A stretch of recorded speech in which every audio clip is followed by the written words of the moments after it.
TV.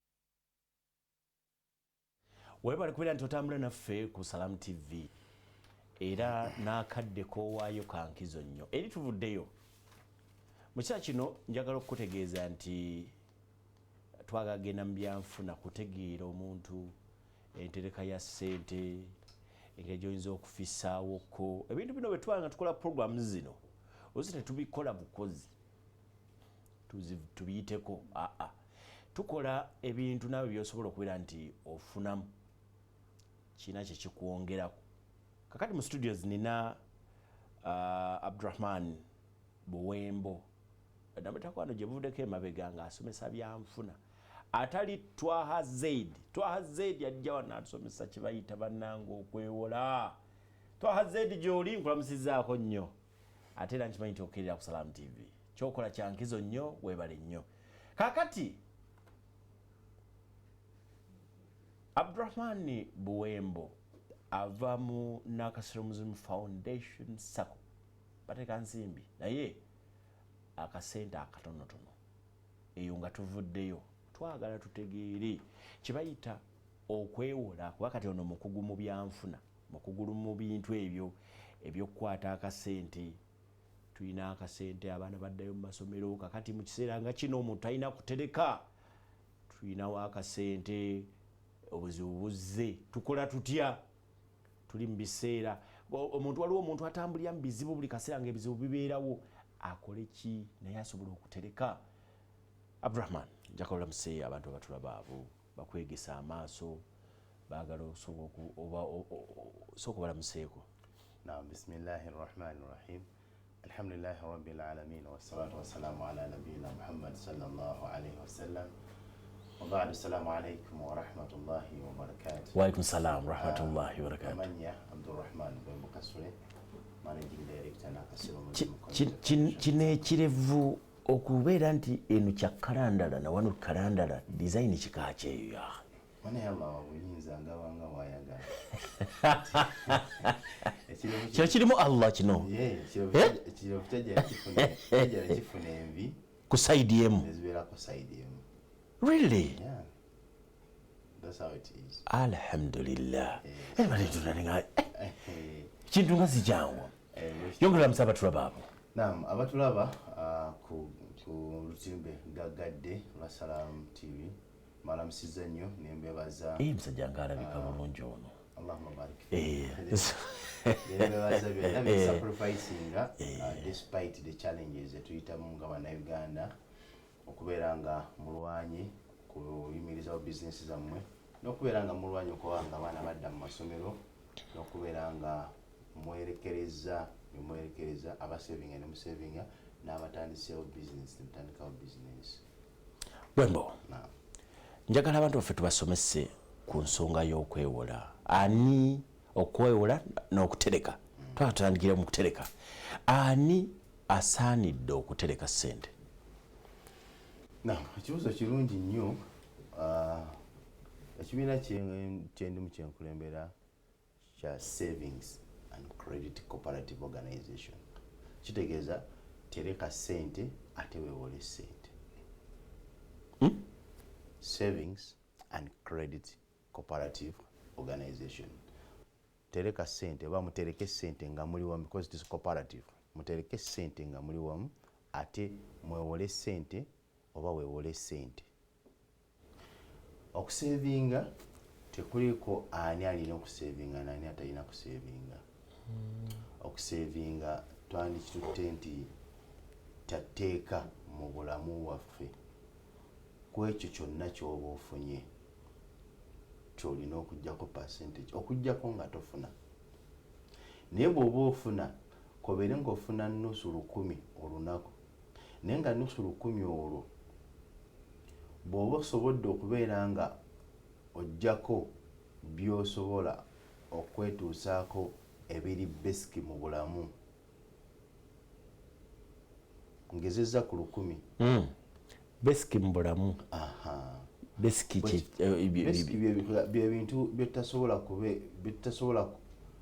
that we cannot do without tetusobola kubeerawo okujja nga tubifunye ebyetteeka ngezesa ku 100 necessary eriyinza okuba nga si 100 naye kugamba ekitono kyendese nti ekitono kyoba ofunye senga oba osobola okujjako ebintu ebiri basic mu bulamu bwekuba baka nti osobodde okugula omunyo osobodde okukola ki teekako nusu ku 100 n'oba osevinzeko nusu 2 naye nga at least kibeere mandatory nti at least nsobola okubaako ekkatala oba omutemwa gwengamba nti nina okugutereka buli lunaku oba toguterese leero nga tozifunye enkya n'ozifuna kola compensation ekyajjo kyotasobodde kubeera nga okola ki ng'otereka lwansonga nti bw'oba tosevinze tosobola kubaako kyoteekawo mu byenkulaakulanya gamba okutandika bizinensi gamba okubako byeweetuusaako tegera bulungi so okusevinga kikulu ku buli muntu yenna bw'oba okozesebwa naddala ng'ate okozesebwa making sure nti obaako kyosevinga okusevinga ku categorizing wamu emirundi ebiri oba kyetuyita demand saving product the demand saving product feno mu sako tuddamu ne tukitemamu emirundi ebiri demand saving product erina account gye bayita ordinary savings account ne current savings account. Ordinary accounts ezo zombi omuntu nga asavingira mu category ya demand abeera asobola okwaccessinga ssente ze wonna waaba azeetaagidde naye talina kyazifunako ne ssako talina kyezifunako era bw'ogenda eri mu bitabo nga zigenze mu system ziraga nga it's a liability to a sako because twaha mukiibi can access his money anytime.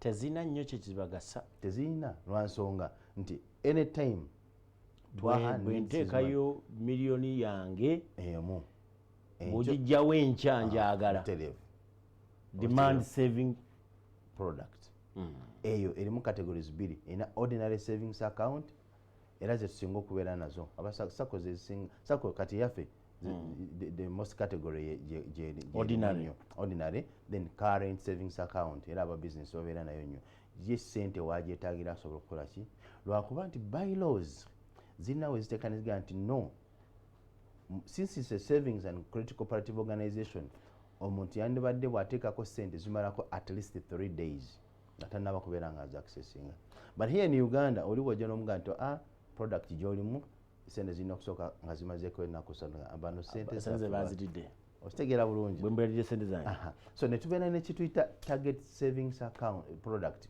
eyo target savings product SACCOs gye zandibadde zisinga okutambuliramu oba abasavinga gye bandibadde basinga okutambuliramu lwaki nti bw'ogiteekako ogiteekako ng'olina ekigendererwa nti njagala kutandika business bweti capital gwe neetaaga bwati n'otandika okubeera ng'otereka ssente ezo ku akawunti eyo okumala a period of time oba 3 months oba 4 months so that ogenda okujja ng'ozze oba ozze okwewola ku sako okwongereza ku ssente ezo otandike business baba basobola okubeera nga bakola ki bakuwa lwaki ssente zino zibaddeko okumala ebbanga with a target kiraba bulungi so obuzibu bwe tulina e Uganda tulina kyetuyita mbadde nkyogerako ne muganda ngaawo nga nyingi oba kyetuyita high liquidity preference high liquidity preference kwe kubeera nga weegwanyiza kuba oyagala nnyo okubeera nga ssente tezikuva mu nsawo buli kaseera oyagala kutambula na ssente oyagala zirabako nga ziri awo ekisooka kikutiisa okuinvestinga okuriskinga okola investments ekyokubiri buli lwotambula nazo nga tolina programu yazo ogenda zispendinga jagala gaana you will spend it why because ku high liquidity preference ate twongerako kyetuyita demonstration effect nti tulina embeera zetukoppa waliwo businesses zatandikawo eziri multinational like KFC, zinaming as business tezijja mu nsi okujja nga zimaze okukola research ku culture y'abantu mu nsi eyo. Tegera bulungi nti bw'obeera ng'oli wano mu kulutwala n'omala okukola program nga mu nsawo olinamu akakadde ka ssente ke watambudde nako, then oba omuvinga noga nti I feel like KFC or Javas. I'm sorry, sizogerako bubi naye I'm just giving a demonstration, an example. Ojagenda ku application yo. I feel like Katogo. Ojagenda ku application yo oteekemu bakubuze location bakuterekeza delivery ogenda okutulamu nga order gyokoze ya nekyuka musi katono nagenze wali emitwalo mukaaga kitonga okay fine ba delivering okay then they deliver tegera bulungi nze nemala okukola program wano nentambula nga kampiteke wandege wano nfune ekyokulya nofune yogumu ekitundu kutegera bulungi so twahagenda okumaliriza okugenda nga kakadde keyajja omukaaga ng'alidde emmere ya nnaku 5 naye n'omukaaga gwe yalidde guli mu ludya lumu teyagulidde ku magoba ga bizinesi wabula yalidde yayingidde mu capital lwansonga yabadde afuluma n'asika seefu najja akakadde ka ssente atambule nako. So move with the money that is budgeted. Ekyokubiri lwakyo tuyita window shopping. Obeera notambula mu kibuga olina gw'onira tomula noga akampiteko wano mu mall mbeeko byendaba. If you had moved with money ziri ze wasse nojja mu safe notambula nazo, believe me you will spend that money because it will cease to be a window shopping, a very active shopping because you have the money ate gozikola. Naye nga tumanyi nti out of this money that I'm spending ziriwa Zamagoba ziriwa zitali Zamagoba. Kyetugamba nti if that money was on your account nga ziri ku savings account tegera bulungi kitegeeza nti you have foregone that present consumption.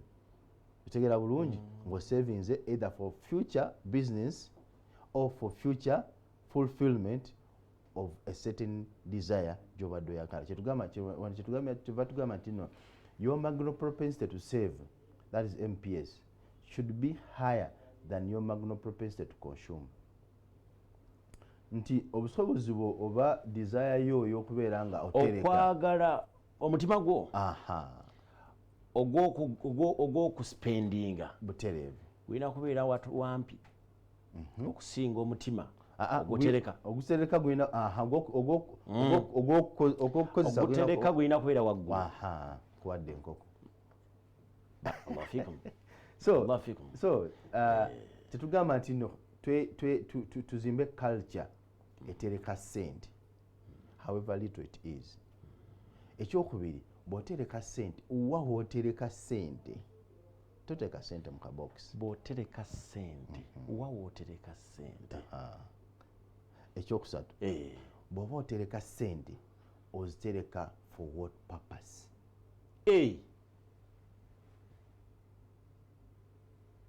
Demand saving product nina capital saving product nteeka okubanga nnawengwa butereevu. For example ennaku zino wakyo tuyita business environment. kyekiriwo ekyo business environment njagala tutambulire wamu ffenna abatudde ku TV nga bonna bagoberera. Business environment the factors bakivuunula bate mu Luganda zembeera eziri prevalent oba ezitwetoolodde mwe tukolera bizinensi ezo zikategorizingibwamu emirundi ebiri. Tuzaawulamu emirundi ebiri. Okyo tuyita external business environment ne internal business environment. Embeera mwe tukolera business ekutulwamu emirundi ebiri. Eri ebweru obuzibu obuva ebweru n'obutuliwa. Obuli external zezo factors nga gwe entrepreneur tozirinaako control whatsoever. Akina competitor, tax policies, insecurity, transportation. Tugende mpolampola buwembo. Abantu banyumirwa nnyo ngoziwa nera kikuleesa wano be bantu baffe abasinga wano. Okay, oluzungu oyinza luteeka mu kuba Uganda TV naye ebuna buli wamu kati n'omusajja wange ali eggulu atera okunkubira essimu awulidde buyanga nga ava ku luzungu naye twongeremu oluganda otunutuno kyongeramuko ku luganda tugambe factors eziri buli lwoba oteeka business waliwo ebintu n'obuzibu byojja ofuna nga biri wabweru tobiinaako magezi nga tobiinaako control yes magezi nga tosobola bifuga omuli police za government oleeta omusolo bweguti bayongeza omusolo bweguti abali mu business eya pharmacy baga nti awo toteekawo pharmacy kubanga endala eri kumpi balina distance gye bagera then ekyokubiri security ekyokusatu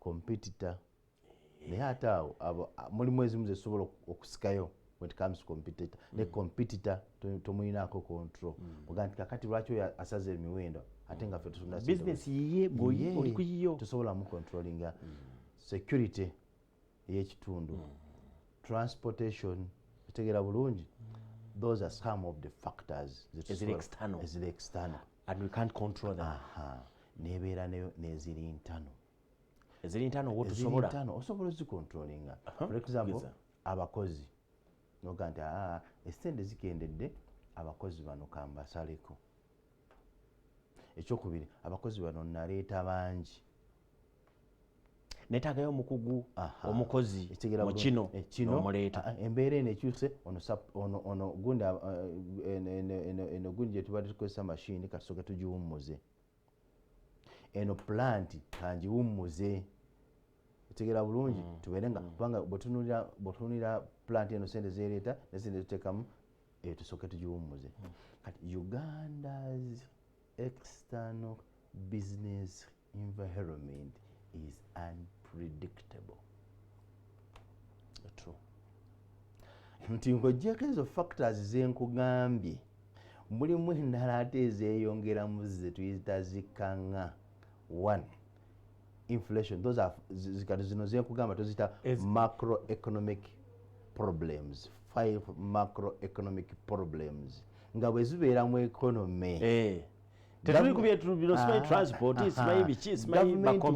Gavumenti we batevuddeeyo nnyo n'okuluma ogw'engulu kiba kizibu okubeera nga bizinensi eziri mu small and medium enterprises ne bizinensi eziri mu informal sector zisurvivinga vis-a-vis kati waliwo policy gavumenti waliwo gundi gavumenti gyasayininga nga tugenze mu economic integration yali section oba 5 twasayininga clause egamba nti is for most favorable nations nti ensi ezigwa mu lusolo tezikkirizibwa kuwa subsidies to their small and medium enterprises ne Uganda mweri gwe twalina ka business ko bw'oba tosobola kubeera ng'olwana surviving mu mayengo getwogeddeko gavumenti terina kuwa subsidies zibeera resources tax holidays biki ebisobola osobola okutambula omuntu naaba mutono bw'omala okuyimirirawo then otandika okubeera nga obikola ki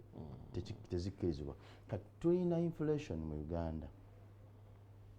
Inflation yaffe gye tulina mu Uganda, inflation is the persistent increase in the prices of goods and services.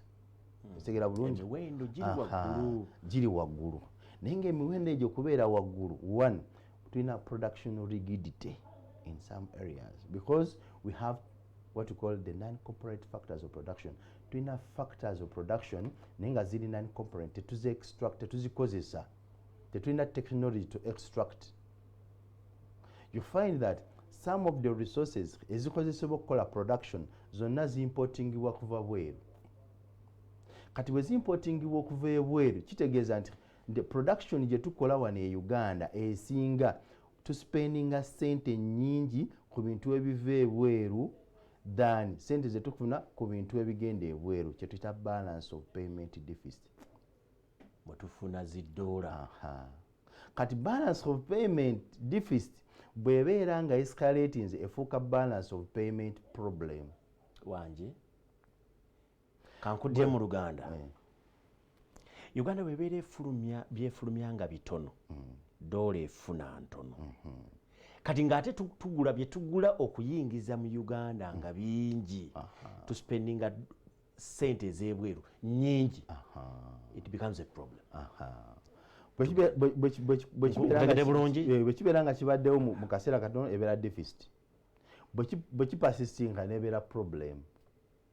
Bwe kimala okupasistinga ngaefuuse problem, kati kigenda gatta ebintu ebirala bingi nti bino bye tuproducinze nga resources ziva bweru, prices zigenda kubeera waggulu. Otegeera bulungi. 2 bye tuimportinze nga biri produced tuleeteramu kye tuyita imported inflation, nti Kenya ina inflation ate gye tujja ebintu tugenda ku importinga inflation ye Kenya tugireete Uganda. Tubeere nga tulina mu economy waliwo nekyoyita imported inflation. Naddala ng'ensi edependinga nnyo ku byebweru, asobola okuimportinga mu nsi ng'already erina inflation. N'ekibiri kino kireeta okuva ebweru. Kati ojja kusanga nti tulina inflation eyaffe wano, tuimportinze inflation, tegera bulungi. Ekyokubiri bwe tumala okuimportinga inflation, wano tulina kye tuyita uneven distribution of resources, ne tubeera ne income inequality. Kati bw'otunuulira saako eyo, njawulo ekyeriwo ku uneven distribution ne income inequality. Uneven distribution of resources, emabega awo nabadde nsoma report ey'akakiiko aka parliament akakola ku implementation of some of resources eggwanga, nga abali kakiiko bakola allocation za ssente ezo nnyingi mu bitundu gye bava. That is uneven. Twaha nze nva Kitungu Kasawo ndi kakiiko neteeka billion 8 zigende mu constituency yange zikole, ewa Twaha neteeka emitwalo 8. So kitegeeza nti resources distributingibwa nga bwe zirina ku distributingibwa mu ggwanga. Distribution of resources ekyo kireeta income inequality. Abeebugiriri ne bagaggawala bali balina nnyo abeekasanda ne mutwerabira. Bwe kireeta income inequality, era ojja kwesanga nti ebitundu ebisinga urban centers ezimu, nti abantu mu kitundu ekyo mwe batatadde resources bavaamu ne bagenda mu urban centers, ne kireeta rural urban migration. Olw'okunoonya munnange bagenda okutuuka mu urban centers nga n'emirimu tegiriiyo, ne kireeta insecurity. Because yavudde eka talina kyafunye nakanteeke Twaha n'ayiya naga nti wano Twaha n'alina essimu akabazi kwa pikipiki mmugyeko omutwe bagitunde nfune enzira ewaffe mu kyalo. Atafutunudde bulamu bwa muntu. Tegera bulungi. Kati ebintu ng'ebyo gavumenti erina okujja neyingirawo. Tukyali ku kimu, tukyali ku inflation. Watandikidde ku inflation. Tegera bulungi. Ku binene, ku bizibu ebinene tuli ku inflation. Ekirala bwe tumala inflation, twogedde ku inflation ne twogera nti balance of payment problem. Tegera bulungi. Koko tugattako population growth rate. Naye nga population growth rate in most cases is it also a problem in the economy? It can be a problem in the economy when it is a dependent population. Yes. Nti Twaha abantu bolina abakudependinzeeko bali 50. 2, they are not productive. China erina population nyingi, but kyasooka okukola wakye tuyita participatory approach for competitive advantage. Tontutewala nnyo paka Buwembo Abdurrahman gwene naye munnabyanfuna participatory approach for competitive advantage. Zino pillars zaali bbiri twazikola nga tuzitadde mu local economic development. Senga zaali ziimplementingibwa because neno parish development model gye yalimu gye bagisika mu local. Local is locality development based on local is locality development based on absolute advantage. Mwe muva parish development model. Twali tugikoze nga tukola clusters mu locality. Locality development based on absolute advantage. Now the people of Masaka have got an absolute advantage in production of coffee over the people of Sembabule, the production of pineapple. Kati bwetuddayo ku kiri China yo erina abantu bangi yakola China yagamba mupaka tugamba nti what are the resources ezitwetoolodde tusooke tuve ku bituli ewala resources ki ezitwetoolodde one eziri underutilized oba oliawo nga babyeko nekisanction batunuulira ekibeetoolodde kiki kyetusobola okufuna resources ki zetulina nga one ziri underutilized, two maximally utilized oba overutilized, three optimally utilized, four not attained at all. Five, what is our advantage over others? batunuulira ebintu ebyo twagala tutambule na buli muntu yenna bye balina oba resources ze balina nga tezikozesebwako akatono ezikozesebwa obulungi ne ziggwayo ezitakozesebwako nnyo then ezikozesebwa ate ekisusse ne bagala tulina abantu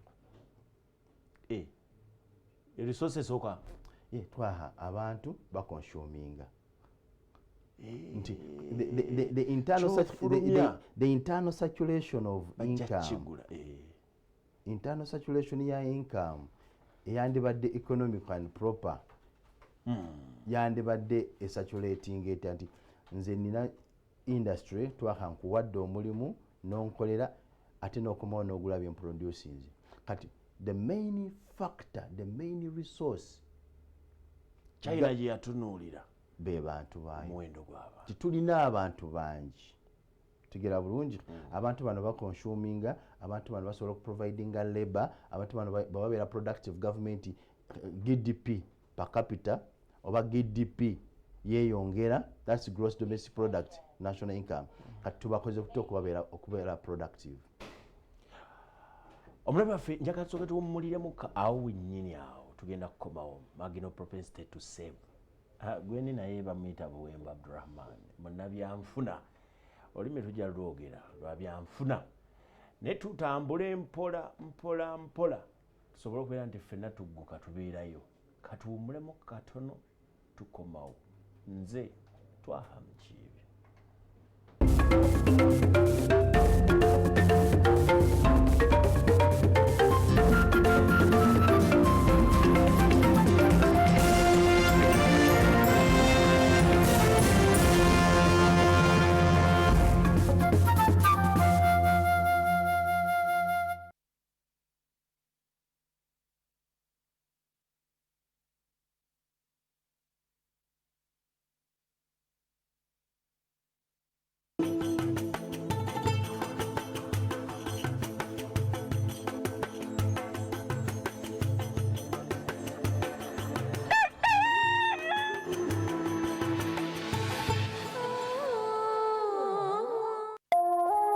Eno ye Salam TV.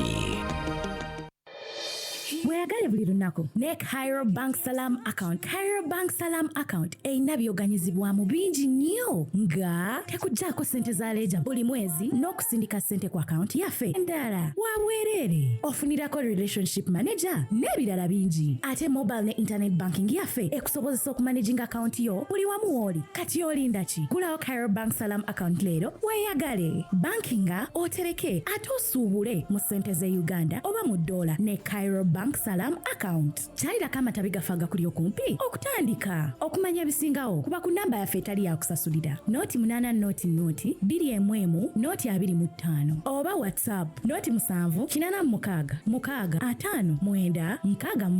Cairo Bank, growing with you. Cairo Bank etunuulibwa banka enkulu eya Uganda. Sente z'abakasoma okutuukira ddala ku bukadde 10 zikuumibwa Deposit Protection Fund eya Uganda. Enkula n'obukwakkulizo bigobererwa.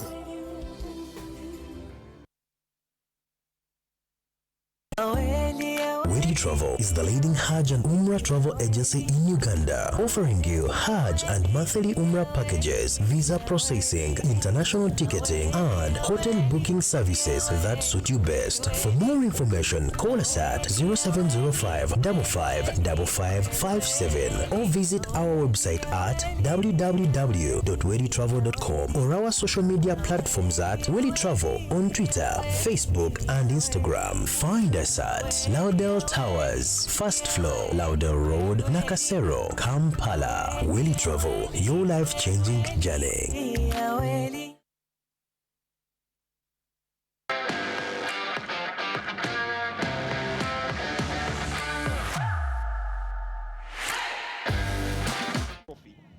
It's a real battle to the finish line as the ball is brought in, combating the ball, player goes down, and the goal will count.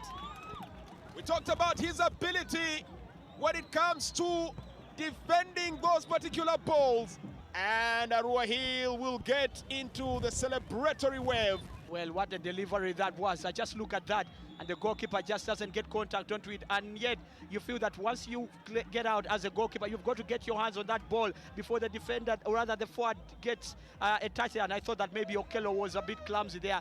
Brought to you by MTN, the official broadcast sponsor.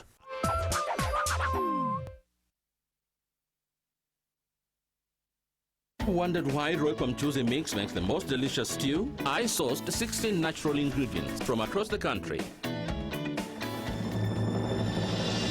Amazing! The search for the perfect Mchuzi mix is off. Eno, yes, Salam TV.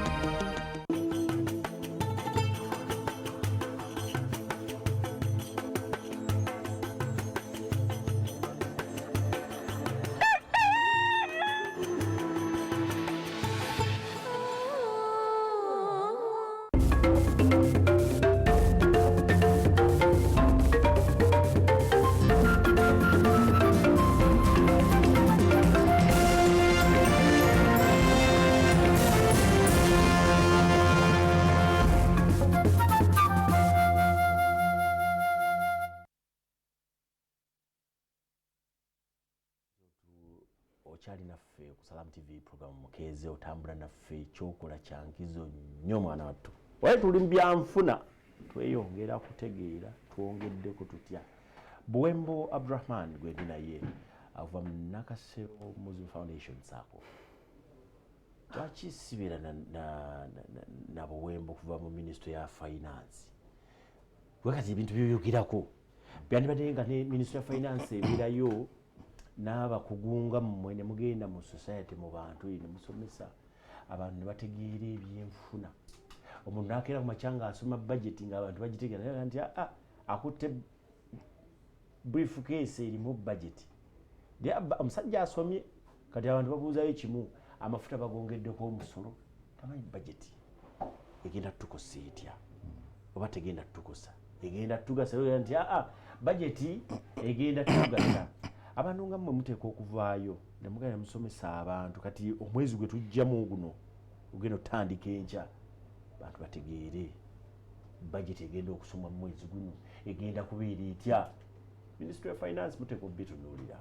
Nze mulina wano Buwembo otugende mukummula ssebo, obadde ogezaako okutunnyonnyola otugaye nti China bwe yatunuulira ebizibu. Omuntu bw'aba atandika business abeera n'ebizibu bingi byasobola ebiri ewala ebitamukwata kwetasobola controllinga, n'abeerawo n'agaagazibwa aganene nga business yo nebeera maŋŋa nti yani nti ennaku mati ejja kuggalawo ejja kukolaki kuba ekizibu kivudde wala. Kakati tutandise ne China noga nti China yatunula nega nti population yayo eyo resource esooka tugende maaso. Population ebeera resource ate population bweba teri properly handled ereeta insecurity mu ggwanga. One, nti omuntu ono atalina kyakukola abeera idle. Bw'amala okubeera idle ng'ate alina obuvunaanyizibwa araninga into a hopeless state. French Revolution bwe yali etandika eyayavaako World War I. What sparked off byali bingi, bantu balina mirimu, enjala ebaluma, tebalina byakulya, basaba emiwendo gy'ebintu girinnye. Inflation eyo gye twogerako was the king's failure to address the estates general meeting. Bali bantu bali categories babawulamu estate abakungu. Kati kabaka we yalemererwa okwadressinga estates general meeting, grievances nezitandika okuvaayo.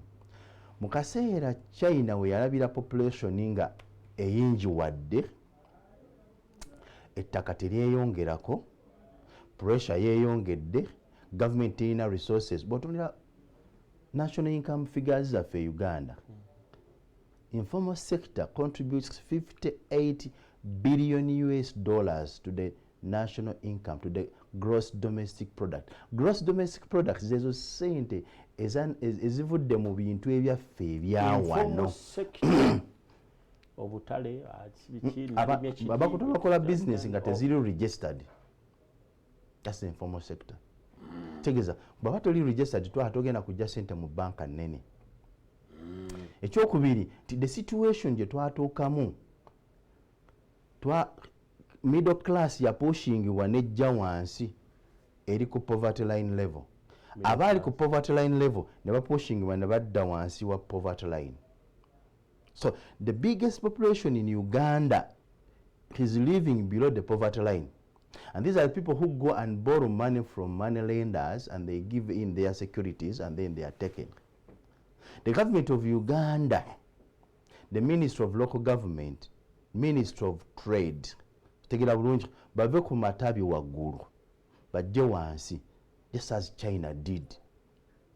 China supported the population to become productive. You cannot attain economic development nga tonaba kufuna economic growth. Economic growth is the persistent increase in the production of goods and services. Bimala kuyinjiwala. Bimala okuyinjiwala, then tueta Bureau of Standards, they standardizing and tufuna economic development. That's why ogende China, sente zogenze nazo bakuproducingira, ogenda ne $100, oyagala kya $100 bakikola. Ekyo kya $100 bakikola nga ate kiguze $10. That is China. We can afford it. We can do it in Uganda. Uganda is ranked as the most entrepreneurial country in Africa. It is. Because nina kotwa botu njagala otambule ku streets za Kampala ekiro. You will see how people are participating in business. Those are business. That is the informal sector. Abatunda emiyembe, lwaki ajja atunda emiyembe? Lwaki agenda n'atambuza chapati? Why isn't this person helped? Otegera bulungi government egezezaako okuleeta programs zeerese naye ezireeta bukiyinza genda mu ttoyi n'osomera Al-Fatah. Al-Fatah ogifunamu empeera n'ogisomedde mu kifo ekikyamu. Sente n'ozikwata n'oziteeka mu Uganda Development Bank. Zivudde mu Islamic Development Bank, ziri interest free. But twa cannot access it. Twayinza okuba tokimanyi nti gye ziri. Bo ne bagamba nti ffe tuwola okutandikira ku $5,000 ejja $1 okudda waggulu. How is this person who is selling mangoes going to benefit? Local economic development bwe yajja nga tumaze ogidesigninga yali etagetinga CDD, bantu abali ku community. Sente bwe zajja era zaagenda mu bintu bitakola ki. But where do we get malaria? Nsiko tugijjewo. Where abantu bano balina sente baza accessinga bazijjawa. People who cannot afford to get security ogenda mu banks enene. China kiyakola yagamba okay fine, let us identify the ability of our people okubeera nga bali productive. Twaha ojja okwata embuzi ogiteeke mu kisenge nga kifunda oyingiremu ogirumbe embuzi ejja kukuluma kuba kyeyina. Yes, nakugamba nti stress is a fertilizer to creativity. Buli kubeera stress obwongo bwo bukola nnyo. Kanziriremu. Stress is a fertilizer to creativity. Buli obeera ng'oli stressed, utilize that moment. Era kyolowoozezaawo ng'oli stressed, note it down. Yes, that's what we call thinking outside the box. Kiva ku stress. Noga kati saawa zino, how am I escaping from here? Relax and then find out. China we yalaba nga population ejiyitiddeko negamba how am I making my population productive? Government neka wansi netandika okukola ebintu bino kwammanga. Netekawo incentives that can enable someone to start producing cottage production. Cottage production kyekintu omuntu kyakoledde mu nnyumba y'ewaka. Wasula. Abachina abo abakola ebintu babikolera mu mayumba gaabwe. China are promoting a cottage production. One in Uganda, twina uzia, tulina UWIL, tulina Enterprise Uganda, tulina umma, tulina Private Sector Foundation Uganda. Bonna bakola services. That's duplication of services and wastage of resources. Kati bannayuganda mwenna abaana China bwe yaproducing nebiwera neryoka efuluma ku external world abatasobola kuproducing nega ffe tutunda ebintu ku bbeeyi entono. Economics wakye tuyita surplus or reducing emiwendo or setting off surplus. Wetwatandika okupenetrating ogenda mu China okugula ebintu mu China nga bintu cheap ngo bibayitiriddeko kati nabyo birinnye nno. Kati anti lindako kati okulinnya kwabyo kulinnye kutya nti baava mu economic growth kyetwagambye nti persistent of increase in production of goods and services byo bingi mu producing ebingi ebirungi n'ebibi. We invite, this is what we call an invitation to treat. Bwetumala okuinvitinga betugenda okujjanjaba ne bajja, then Bureau of Standards ejje to setting a standard. When you set standard n'olaba ne demand yolinga yeeyongedde, it determines the price of what you're selling. Ensonga laki birinnye. Ekyokubiri gwe okubeera nga byoimportinga bingi kitegeeza spendinga dollar nyingi kiki kigenda okujja ku sente yo. Devaluation of your currency.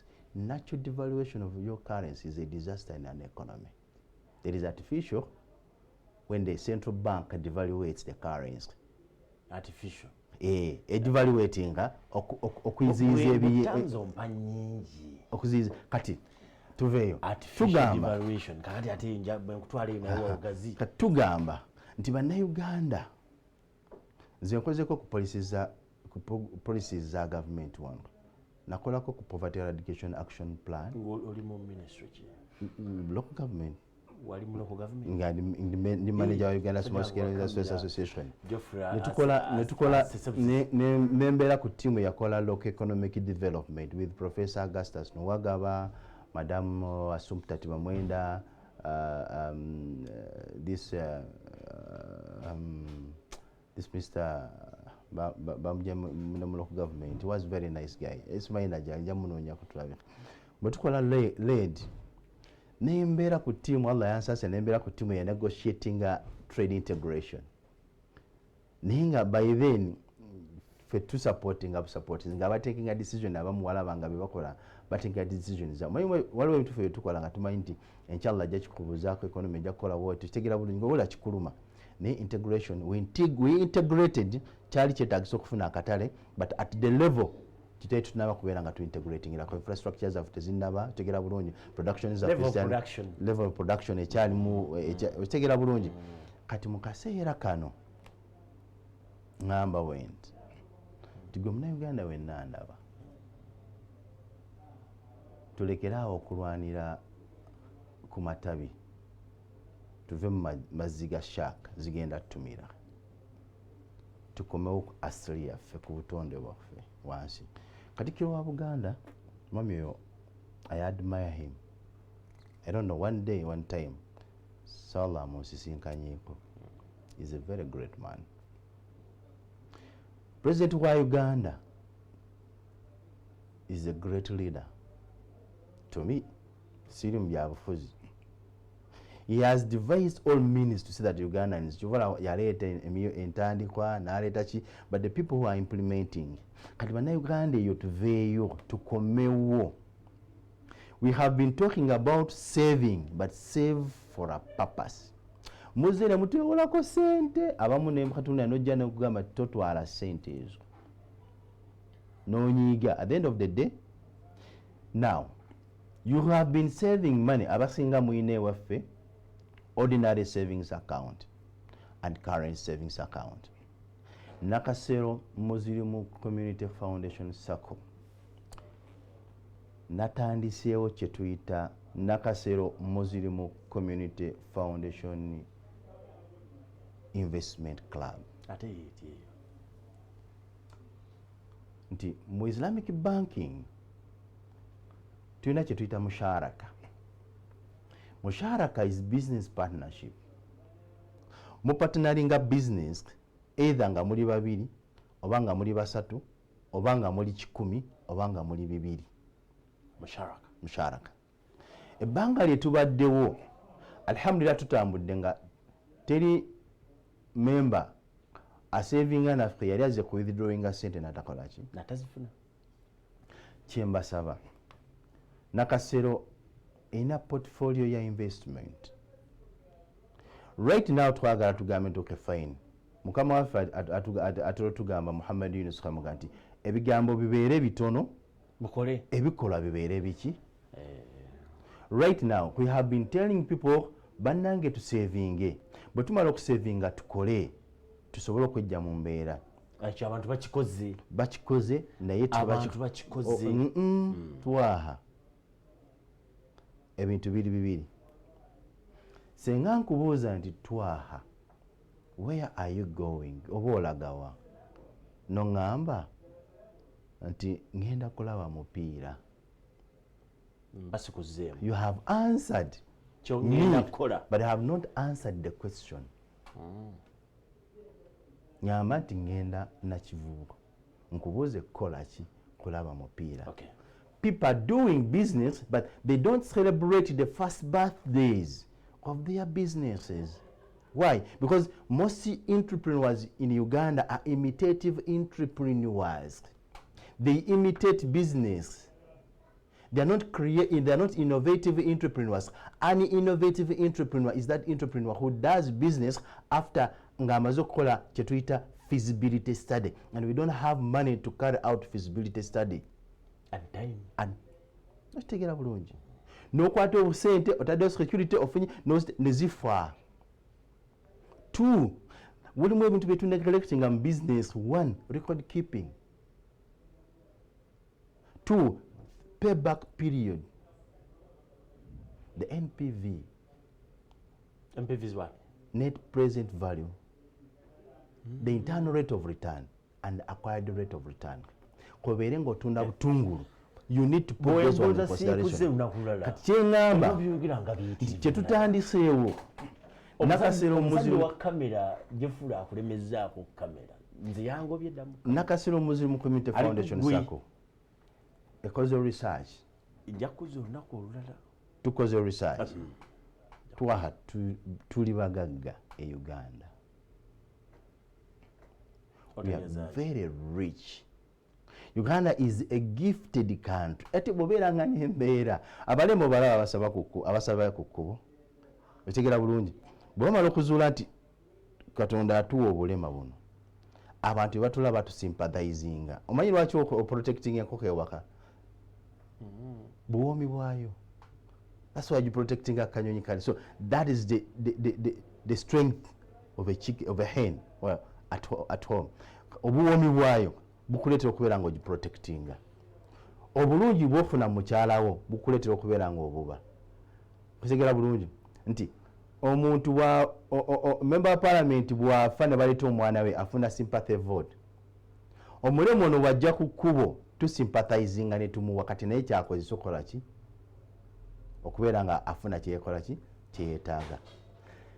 Uganda is a landlocked country but an agricultural country surrounded by countries that do not do commercial agriculture. One, Congo erina ebibira bijjudde minerals balwanirayo tebasobola kulima.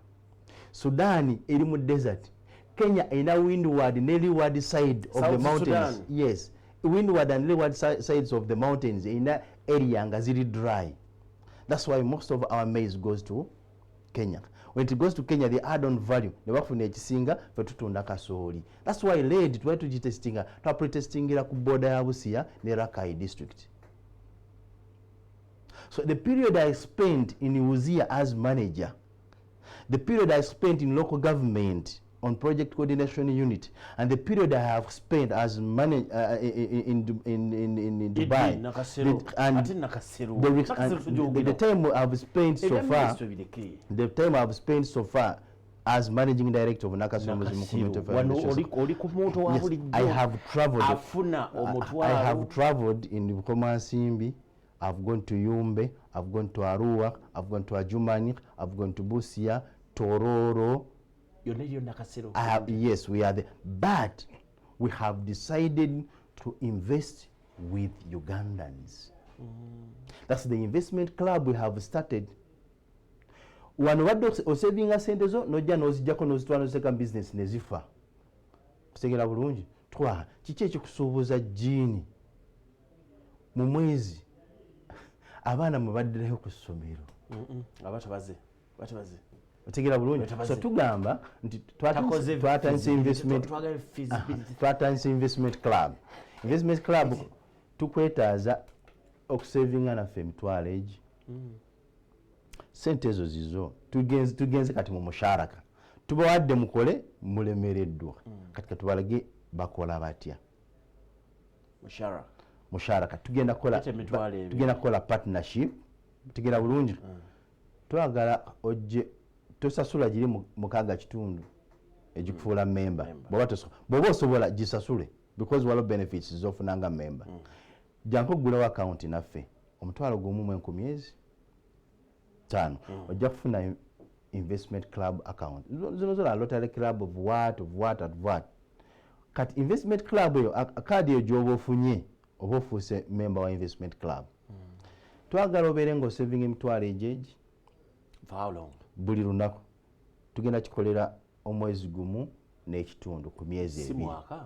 Nedda sewo. Myezi 2? Ku mwezi gumu kitundu ku myezi 2. Abaana abatasobodde kuyingira awo. Akati anti emitwalo 2 waliwo aganti ez'omwezi zizi. It is flexible.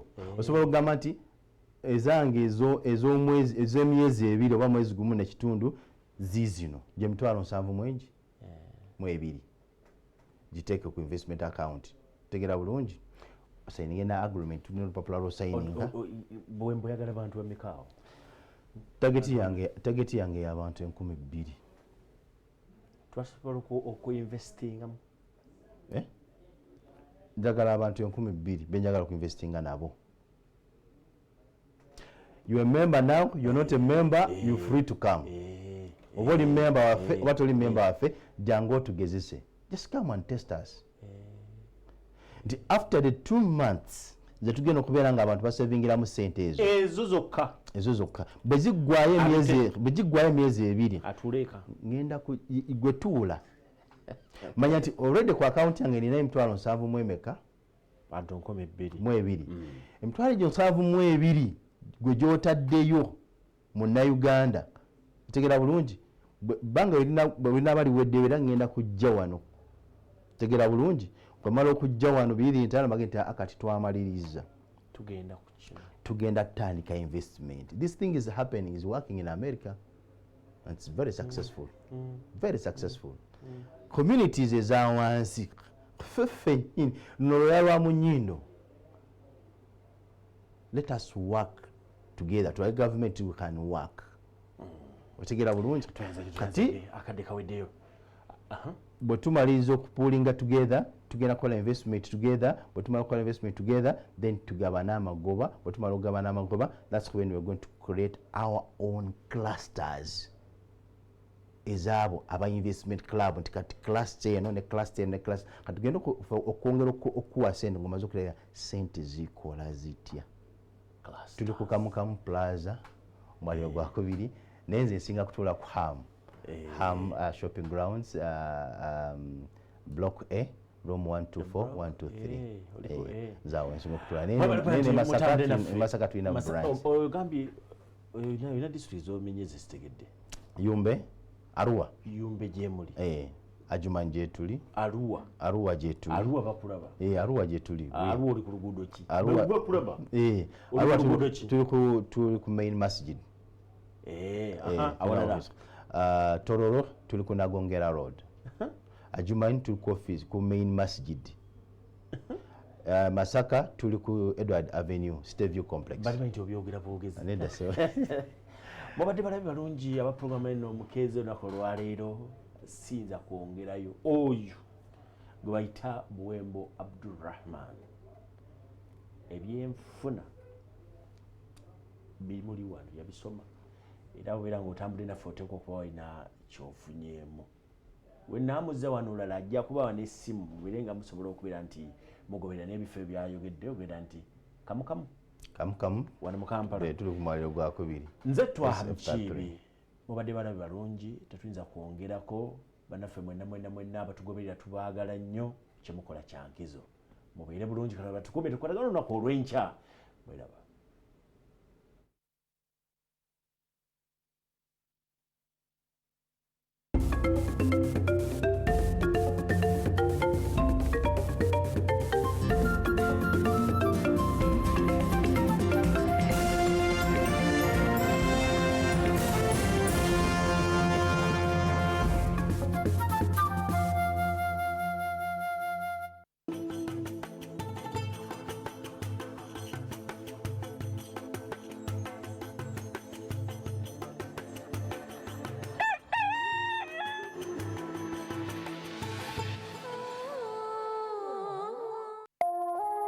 Eno ye Salam TV. Uganda is rich in natural resources and hard-working people. But to turn these resources into real progress and development, we need to invest in our infrastructure, education, and health care. That's where taxes come in. When we pay our taxes, we are investing in our country's future. We are supporting the schools that educate our children, the hospitals that care for our families, and the roads and bridges that connect our communities. And when businesses pay their taxes, they are contributing to the growth and development of Uganda's economy. They are helping to build a stronger, more prosperous nation for us all. So when you pay your taxes, you are investing in the future of Uganda and supporting the progress and development of our nation. Uganda is because of you. Uganda Revenue Authority. Developing Uganda together. Win big with Next Radio Cash Dial. All you have to do is dial *238*2*1# and win 100,000 shillings. With 106.1 Next Radio's Morning Switch and the Transit Shows. And the best part is, you have 4 chances to win every day. Yeah! Just dial *238*2*1# and listen into 106.1 Next Radio for your chance